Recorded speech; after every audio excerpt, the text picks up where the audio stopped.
Good morning, students. How are you all? I hope you all are good at home. It is your social study class, and today we are studying chapter number 4, and the topic is national integration. Integration means अखंडता और unity. In English we can say unity, और हिंदी में हम कहेंगे इसको अखंडता. To understand the meaning of national integration, we have to know about nation.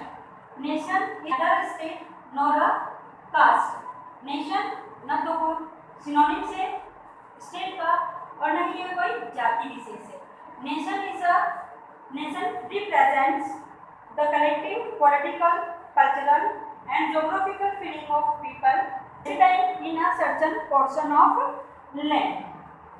Means एक geographical features वाले एक लैंड एरिया में रहने वाले लोगों की जो फीलिंग होती है उस लैंड से रिलेटेड, वहाँ के कल्चर से रिलेटेड, वहाँ से पॉलिटिकल जो एक्टिविटीज होती है उनसे रिलेटेड जो उनकी फीलिंग्स होती है, किसी एक विशेष लैंड एरिया में रहने वाले लोगों की जो कल्चरल, पॉलिटिकल और ज्योग्राफिकल जो उनकी फीलिंग्स होती है उसी को हम कहते हैं नेशनल इंटीग्रेशन. मतलब कि now what is national integration? राष्ट्रीय एकता, राष्ट्रीय अखंडता क्या होती है? तो the feeling of oneness irrespective of caste, creed, region, language, एक होने की भावना अपने जाति, अपने वंश, अपने धर्म और अपनी भाषा को छोड़कर की जो एक होने की भावना होती है, और म्यूचुअल अंडरस्टैंडिंग, और जो आपस में अंडरस्टैंडिंग होती है किसी भी देश के नागरिकों के बीच में, उसी को हम कहते हैं national integration. Okay, underline in your book also what is national integration. The feeling of oneness irrespective of caste, creed, region, language and mutual understanding among the citizens of a nation is national integration. National integration stands for national unity.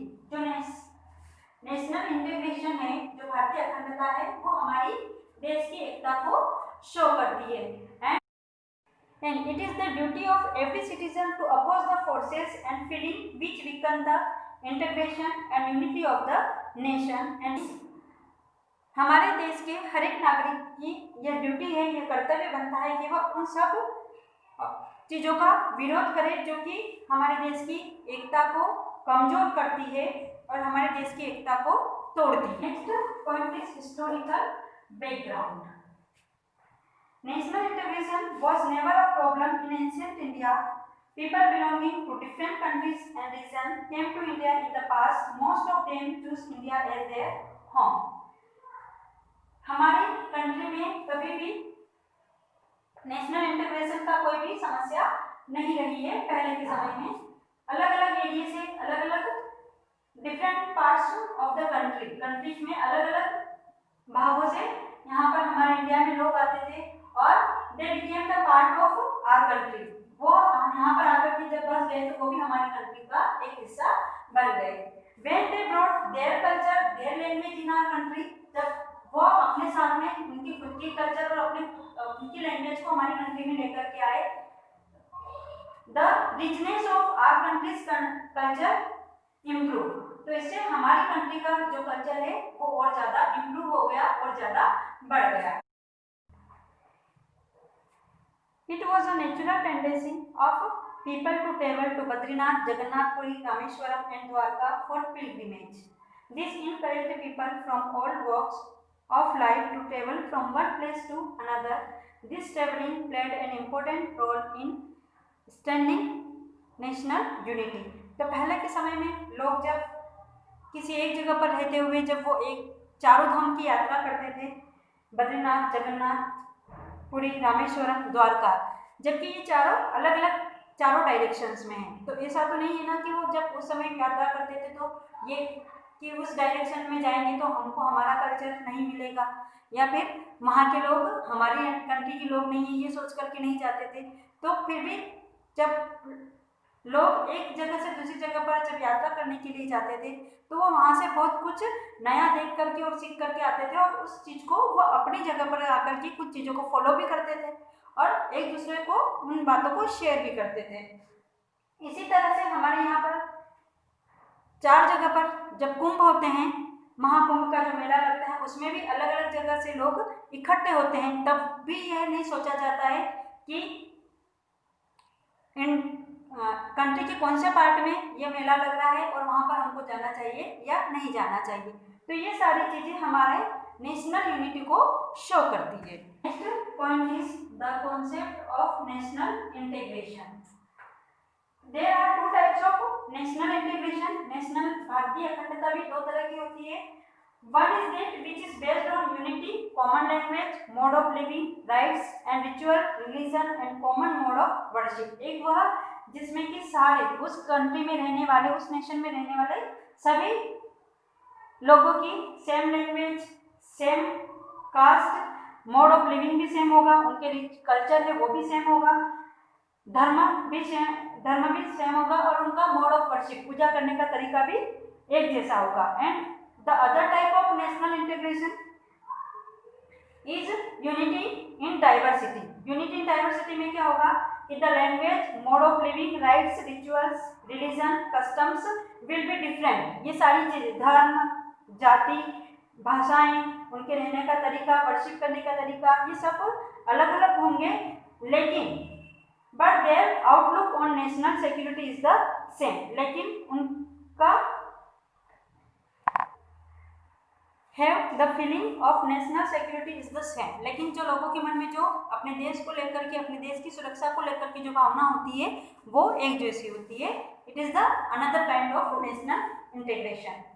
India represents the second type of national integration। The second type which is unity in diversity। India is a vast country and it is the second most populated country in the world। More than 250 languages and dialects are spoken here। 22 languages have been notified as national language by the Indian Constitution। हमारी India एक बहुत बड़ी country है। Population के आधार पर देखा जाए तो यह पूरे वर्ल्ड में सेकेंड नंबर पर इंडिया का नंबर रैंक है। एंड 250 मोर देन 250 हमारे यहाँ पर 250 से भी ज़्यादा लैंग्वेज और डायलेक्ट्स मीन्स द बोली जिसको हम कहते हैं। डायलेक्ट्स का मतलब होता है बोली जो कि अलग अलग एरिया में किसी एक ही स्टेट की कोई एक लैंग्वेज होती है, लेकिन फिर भी वहाँ पर अलग अलग उसी स्टेट में अलग अलग एरिया में उसी लैंग्वेज को बोलने का जो अलग अलग टोन होता है उसको हम कहते हैं बोली। तो हमारे इंडिया में 250 से भी ज़्यादा लैंग्वेज और डायलेक्ट्स हैं और उसमें से 22 language are notified as the national language by the Indian constitution. और उसमें से 22 लैंग्वेज को भारतीय संविधान में माना गया है ऑफिशियल लैंग्वेज के रूप में।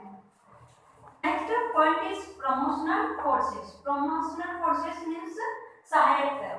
Now we will discuss some forces which shows the unity of our country, जो कि हमारी कंट्री की एकता को दर्शाती है कि अलग दो we are following different religion, we are from belong to different caste, we are speaking different language, but some rules and regulations are similar to all the Indians. सारे इंडियंस के लिए एक जैसे हैं, कुछ बातें हैं जो कि एक जैसी है, जिससे हमको ये पता चलता है कि दो we are speaking different language, following different religions, belong to different caste, our dressing style is also different, but we are one and we are Indian। So in the same sequence we will discuss at first fundamental rights। Fundamental rights, Indian Constitution has a provision of 6 fundamental rights। These rights without any discrimination are enjoyed by all Indians। Means हमारे भारतीय संविधान में 6 fundamental rights का provision है, प्रावधान है, जो कि सारे नागरिकों को, सारे सिटीजन्स को, सारे इंडियंस को दिया गया है। And this rights without any discrimination, और ये जो संविधान के द्वारा जो अधिकार दिए गए हैं नागरिकों को, they are enjoyed by all the Indians, सारे इंडियंस के द्वारा इनको इंजॉय मतलब कि सारे इंडियंस को ये अधिकार मिले हैं और इसमें किसी के साथ कोई भी भेदभाव नहीं किया जाता है। This rights are essential for overall growth and welfare of citizen. और ये राइट्स, ये 6 राइट्स जो कि कॉन्स्टिट्यूशन के द्वारा इंडियंस को मिले हैं, ये सबके लिए जरूरी है ताकि हर नागरिक का पूर्ण तरीके से विकास हो। Second is fundamental duties. Fundamental duties have also been mentioned in the Constitution.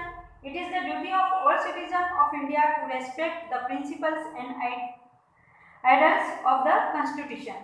National flag and national anthem. Every citizen should be conscientious and ready to serve the nation and uphold the integrity and unity of India. It means constitution ने अगर हमको कुछ अधिकार दिए हैं तो हमारी भी कुछ, हमको भी कुछ ड्यूटी बनती है कॉन्स्टिट्यूशन के प्रति, तो हमको भी हमारे कॉन्स्टिट्यूशन का रेस्पेक्ट करना चाहिए। उसके जितने भी जो भी उनके सिद्धांत हैं, उसमें जो भी रूल्स और रेगुलेशन जो लिखे गए हैं उसको हमको फॉलो करना चाहिए। और इसी के साथ हमको हमारे नेशनल फ्लैग, नेशनल एंथम का भी रेस्पेक्ट करना चाहिए। और यह एवरी सिटीजन्स की ड्यूटी है, मतलब कि हर नागरिक की यह ड्यूटी है। Every citizen should be conscious and ready to serve the nation. जब भी जरूरत पड़े हर एक नागरिक को अपने देश की सेवा के लिए तैयार होना चाहिए और हमारी देश की एकता को बनाए रखने में हेल्प करनी चाहिए। Our constitution has declared India as a secular state. Followers of different religion have their own religious freedom. It means India एक धर्मनिरपेक्ष देश है और यहाँ पर सारे धर्म के अनुयायी, सारे धर्म को फॉलो करने वाले लोग रहते हैं और यहाँ पर जो भी अलग अलग धर्म के लोग रहते हैं उनके साथ कोई भी भेदभाव नहीं किया जाता है। गवर्नमेंट के द्वारा सबको अपना अपना धर्म फॉलो करने का पूरी तरीके से अधिकार है। Next is national symbols. Indian constitution has also incorporated the national symbols which inspire idols and devotion toward national flag, tricolor, national anthem, Jan Gan Man, national song, Vande Mataram, national emblem, Ashok emblem. हमारी countries के कुछ national symbols है जो कि हम show करते हैं कि पूरी कंट्री में जितने भी सिटीजन्स हैं उन सबका एक ही नेशनल सिंबल्स होगा। किसी भी जो भी अगर नेशनल फ्लैग है तो वो भी सारी कंट्री के सारे सिटीजन्स के लिए एक ही होगा। So it is our duty to respect these all national symbols. These national symbols show our unity and identity and the Indians also have some common festivals. It means national festival. Without discrimination of any religion. अपने धर्म को छोड़ करके हमारे कुछ national festivals भी हैं जो कि हम सब एक साथ मिलकर के मनाते हैं, just like Independence Day, Republic Day, Gandhi Jayanti, Children day,